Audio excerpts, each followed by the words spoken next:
Yeah, so I'll keep my part short. Quick couple housekeeping items here at the top of the call. The first one looks like I just got a request. Yep, there we go. All right, hey Joel. Yeah, so Joel, you might have seen him on the forums. He's one of our super delegates. He specializes in data and analytics. He has a quick update to share today after Luke. So after the intro, after Luke, we'll go to Joel. So that's the first thing that I wanted to update everyone on. The second thing is, just keep questions coming for the Q&A portion for future calls. Most of the questions that we got this go around were for things that have either already been answered on the forums or our speakers are going to touch on them already during the regular updates. There won't be a direct Q&A section this time. And with those two out of the way, let's just go ahead and get started. Thanks everyone for joining. Luke, if you're ready to go, you can take it away. Sure. Welcome, everyone. Thank you for joining the governance call. I want to give a few updates, and then we'll go to the next speaker. First of all, there's been a lot of governance activity over the last month, and I want to thank everyone, both the super delegates and that have helped with some really tough proposals, as well as Moonwell contributors that have really stepped up and done a lot of hard work over the last few weeks. A couple of things I wanted to highlight is that the first round of, I want to welcome all the MFAM holders to the Moonwell DAO. There was a rather large airdrop of staked well to all those holders, $90,000 worth of well that happened a few weeks ago. And just want to welcome them to the Moonwell DAO. And as part of that proposal, we're also able to send the first round of CDE3 remediation payments to those 203 wallets that were impacted by the unfair liquidations. And so for those of you that were impacted, you should have ETH sent directly to your wallet. And that covers about 15%, just over 15% of the impacted amount. Some of it was recovered from law enforcement. So we've been hard at work with the Cayman Islands police to recover some of the funds through law enforcement. And we'll work for recovering the remainder. And I think as part of that proposal, the DAO has agreed to help recover that through protocol revenue in the future. So that was a big, meaty proposal. And, I just wanted to welcome the MFAM holders to the DAO. And then I also wanted to cover some more, another important proposal that's going to be put on chain later today for Moonwell contributors. And that is, there's a proposal to make some upgrades to the vote collector contracts and the well cross-chain bridging contracts to support the new version of Wormhole Relayer. So those of you may not be aware that Wormhole is sunsetting the current relayers. These are the servers that basically relay transactions from base to OP mainnet, etc. And in order to make sure that governance can continue functioning and that cross-chain transfers of the well token can continue happening, we need to upgrade to support the new relaying technology. So this proposal is pretty important, and it'll go on chain later today. We're doing this to make sure that we can meet the April 1st deadline for the shutdown of those relayers. This took us by surprise because we were not notified back in December. We were just notified a couple weeks ago by the Wormhole team that these relayers were shutting down and that we had, about 2 weeks to migrate. So the team has been hard at work. Contributors have been working hard on just making a few minimal changes to support the new relaying technology. That'll be going on chain later today. And then I want to just end with some really good news and in a couple areas. First of all, there was new market added to the Moonwell protocol and base for Venice token. And for those of you not familiar, Ask Venice is a new AI crypto project, or relatively new, that allows people to use all of the top large language models in the world and preserve their privacy and pay for usage with crypto. And it's really a really awesome project. Eric Voorhees is the founder. He's an early Bitcoiner, really top-notch team. Venice, the VVV token gives you the ability to, you can stake it and you can earn like LLM credits that you can use to pay for your compute if you're using AI or building agents. And now you can borrow against it on Moonwell, on Base. So for those of you that are VVV holders that want to borrow against your Venice tokens, you can now do that on Moonwell. So I want to thank everyone for voting for that. That was a big improvement to the Moonwell protocol on Base. And then, I also wanted to just mention that, I think we're looking for other top collateral assets like Venice, because I think that sort of drives protocol growth, protocol revenue. For example, Arrow has been our top protocol revenue generating asset on the Base network. And so right now, Venice is the highest volume altcoin on Base right now in terms of trading volume. So it's really important for us to kind of continue supporting the best Base native assets. And then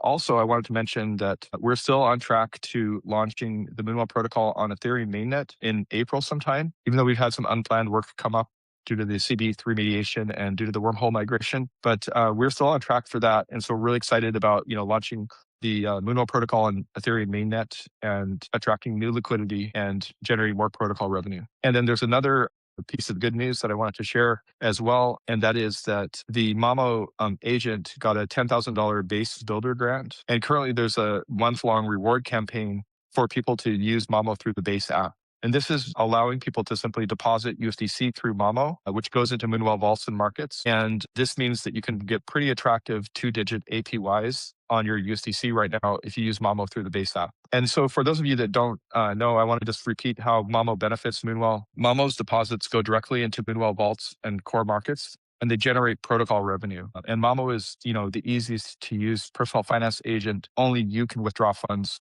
with your wallet.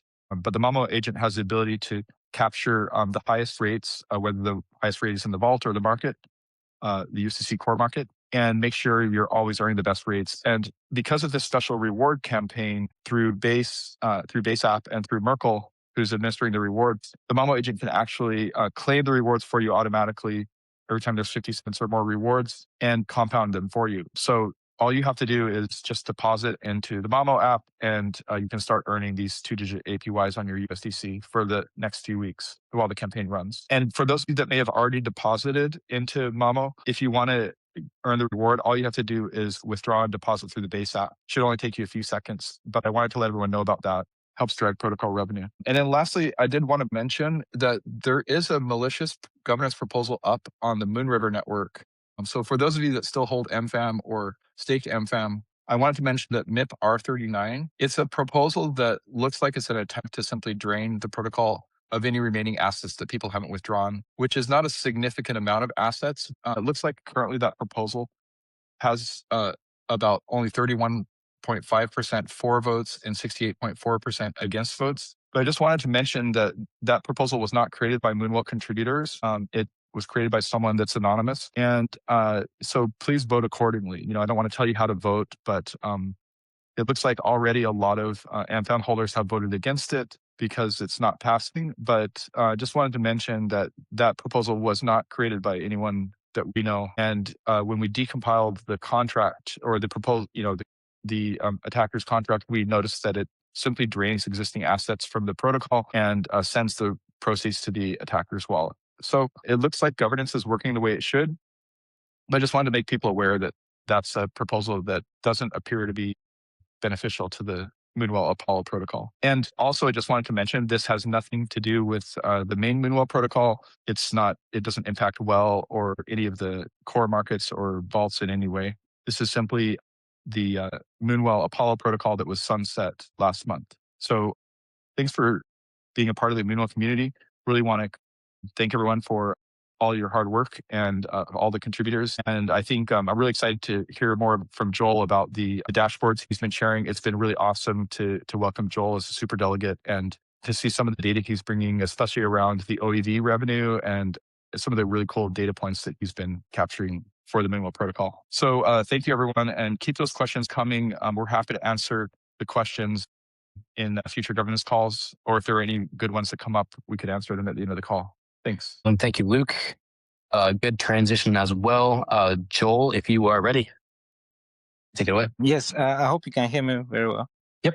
Okay. So over the last few days, I've been working on a dashboard interface that kind of captures a holistic data coverage for Moonwell protocol, because I've realized that Moonwell's data coverage across several platforms that offer them are kind of fragmented. For instance, if you look at the data coverage on the risk platforms like Centura or Anthias Labs, you see that they are more focused on market detail kind of data, liquidation, and user position. And I mean, rightly so, because they're into risk management. And as such, they don't have coverage on data around their Moonwell financials or Moonwell governance data. So, and other platforms like Token Terminal or DeFi Llama, you'd see that they're also more centered around data like financials or just a general overview of Moonwell. And they don't provide data coverage on things like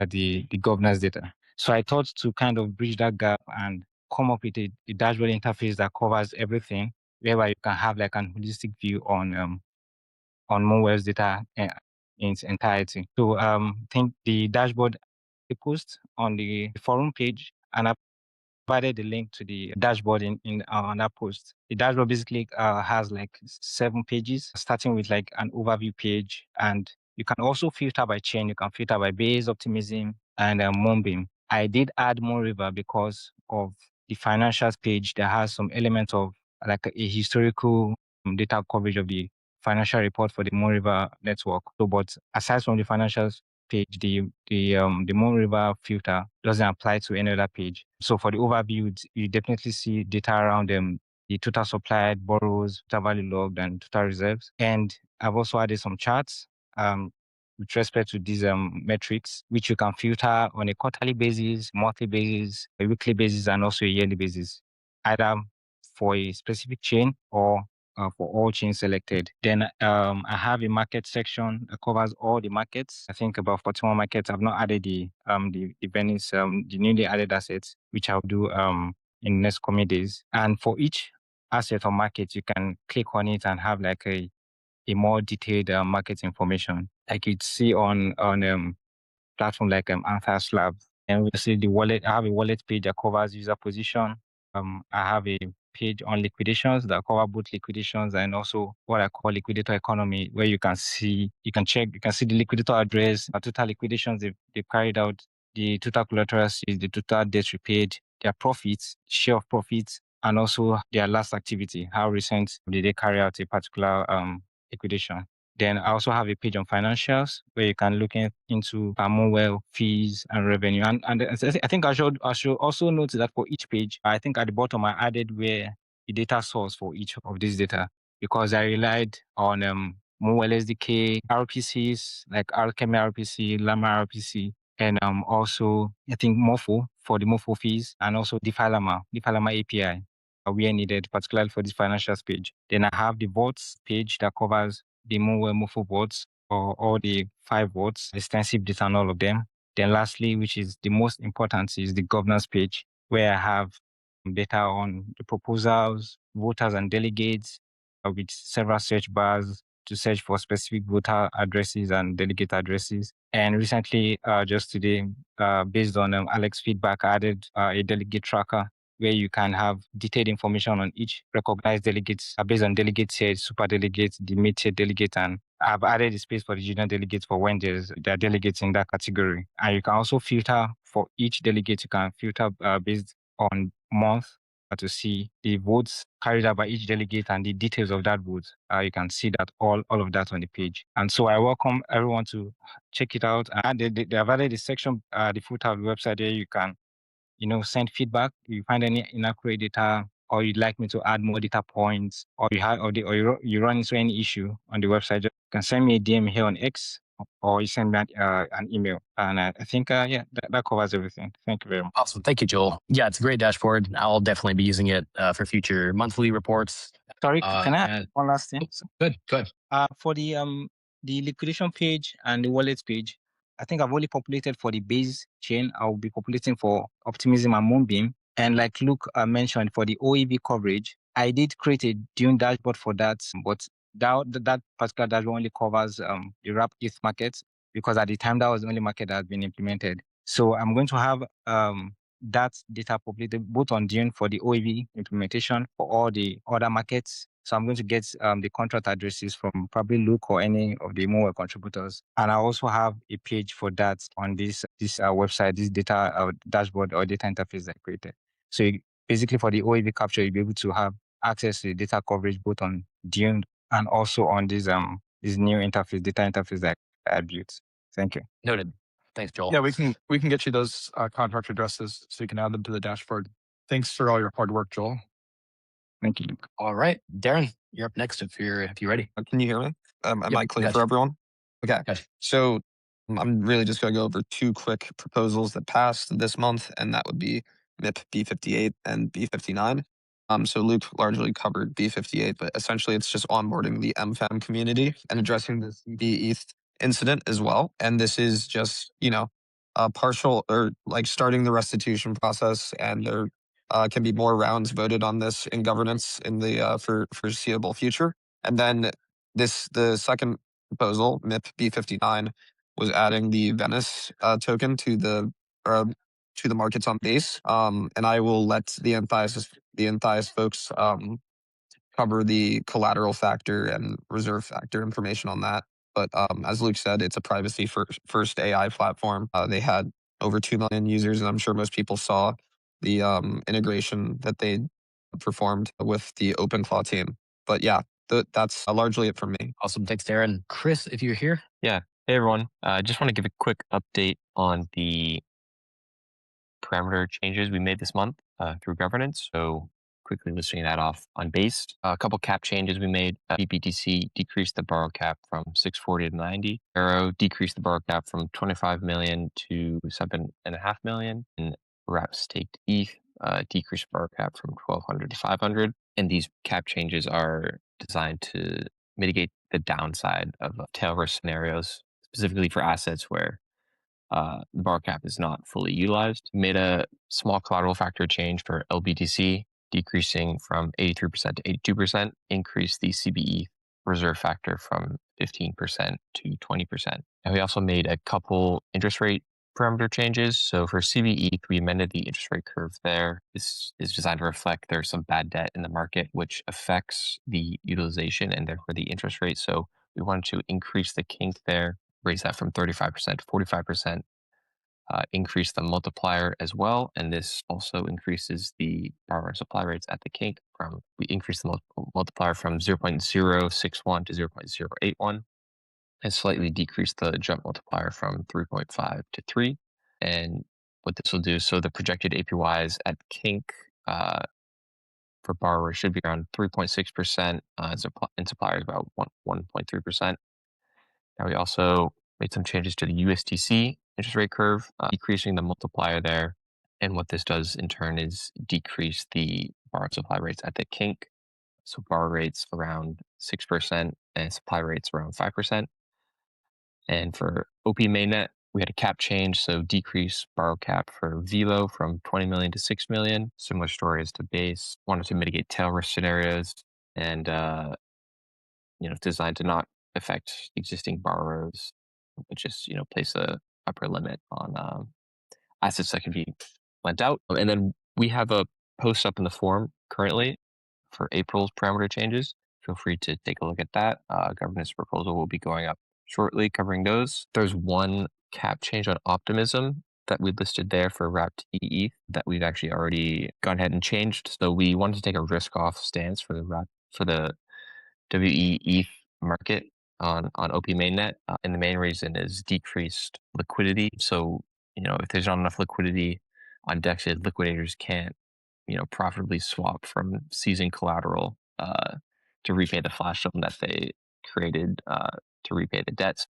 We went ahead and decreased supply and borrow caps to 0.1 there. We'll wait for DEX liquidity to return if we're going to ever increase them. So that's it for my update on risk parameters. Yeah, I'm gonna pass it on to you. Thanks, Chris. Quick question, actually, if you're still here. Is it pronounced Anthias or Anthias? Oh yeah, Anthias. Anthias. Okay. Yeah. I've said both in the past, so I wanted to make sure I finally get that right. Okay, cool. Thanks, Chris. So anyway, yeah, we're getting close to wrapping up now. So speakers, if you have any final points you want to get in, feel free to cut me off. I'll give a little awkward pause here as I wait. Not so. Yeah, for everyone else, the next call will be on the last Thursday of April. It's on I think the last day of the month this time, so April 30th. Again, we'll be posting the Google form link here on X and on the forums as well late into the month, so you can get your questions in. And if there are no final points, we'll go ahead and wrap. All right. Thanks, everybody. Cheers. Thanks, everyone.